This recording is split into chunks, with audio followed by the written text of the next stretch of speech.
much. It's not a very American film. What do you mean? I would almost put this... I'm going to get in trouble here.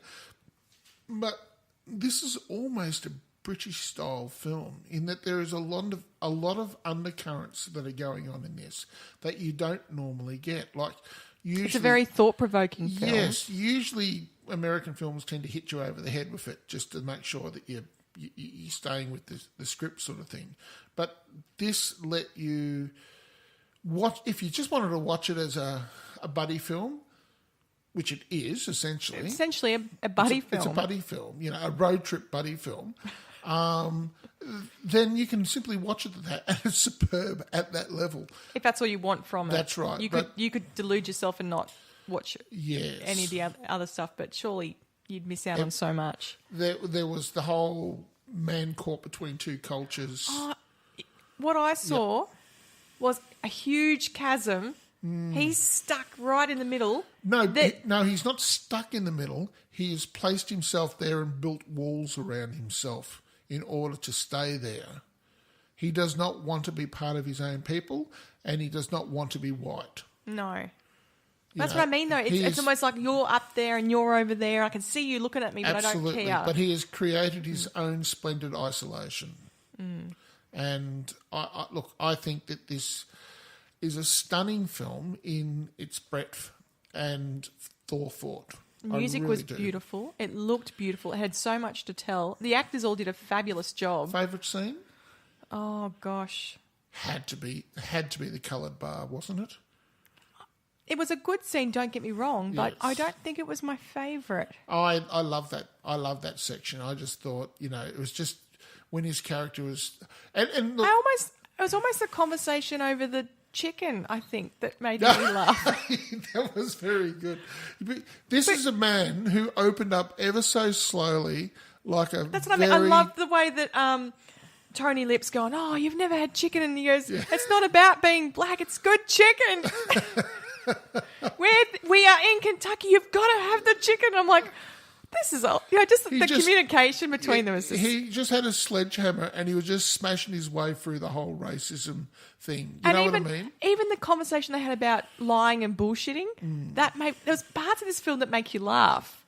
And, like the Jade Stone part. Yes. That make you just laugh your head off. Yes. But there are funny parts, but there's tragic, sad parts, and there's really deep parts. That's what I mean. It's such a nice, well-rounded film. Now, Pip, you've got something of a reputation for somebody who doesn't pick up on personal consistencies and why people do certain things. Did these two guys act consistent to their characters? Yes. You are happy in that regard? Yes. It was a little bit... I had to have a think about it where Tony Lip's going, I'm here with an African-American guy. And I thought, well, hang on, he's just put 2 glasses in the bin because these guys had drunk out of the glasses in his house. And I thought, why would he even bother? But I thought, you know what? Financially, he's probably like, it doesn't matter. It's just a job. It's totally separate, not my house. Did you pick up on the wife's reaction at the end at the Christmas table when he defended Dr. Sully? Yes, I did. And it was just the smallest little reaction. But it linked in so well with what had happened to the start. It's almost like a circular thing. It was a complete callback from the first scene. Yeah. Yes. So that's what I mean. It's ever so well crafted as a movie. And for anyone I've asked a few people who have seen it, and I've asked them and said, what was your impression of it? I said, it's a good little movie. It bops along and, you're happy to watch it. And that's what I mean. Wow.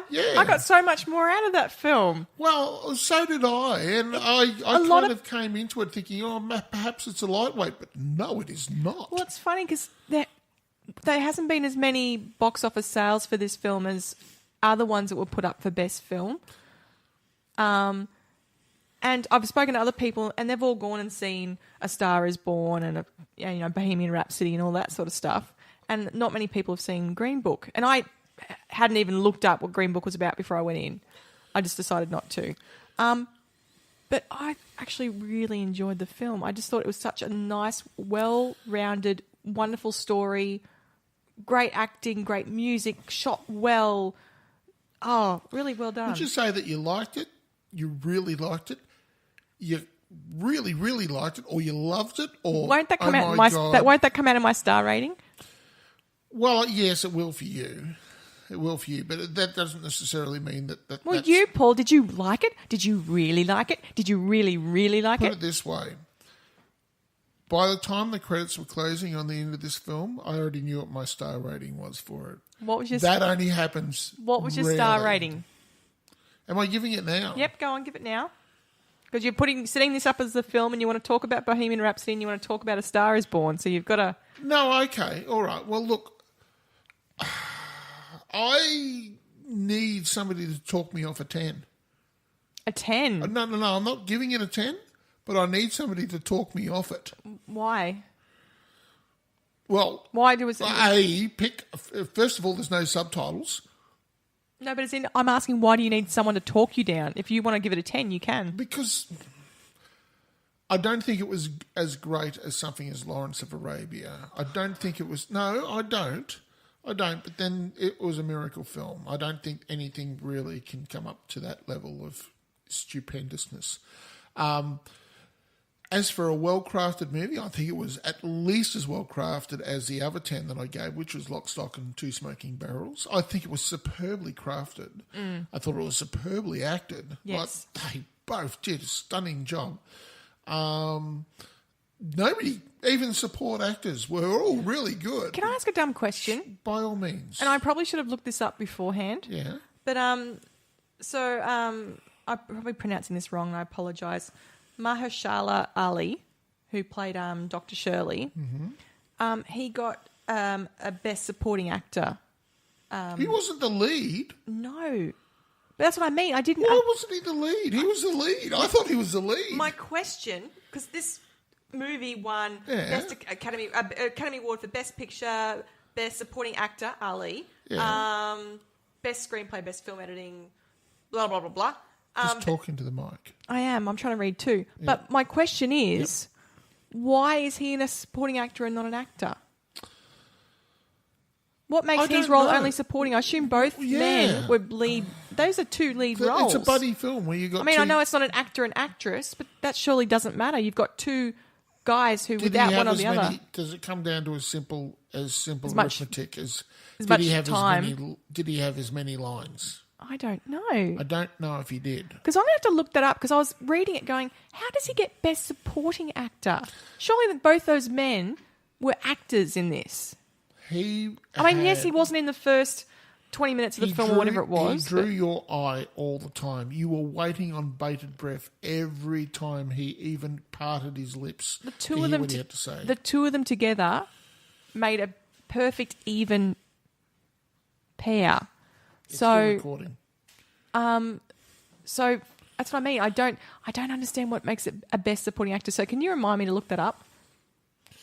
Yeah, okay. Well, because I don't understand that. Because I don't understand that either. In that, whenever the two of them were in the car together, it was perfect. It was complete symbiosis. It really was. I maybe because he had more time on screen. Okay. He had more time. That's the only reason I can come up with. He had more time on screen than Dr. Sully. Shirley. See what I mean? It's for some reason I keep going back to that. It's Sully or Scully or something like that. But yeah, Dr. Shirley.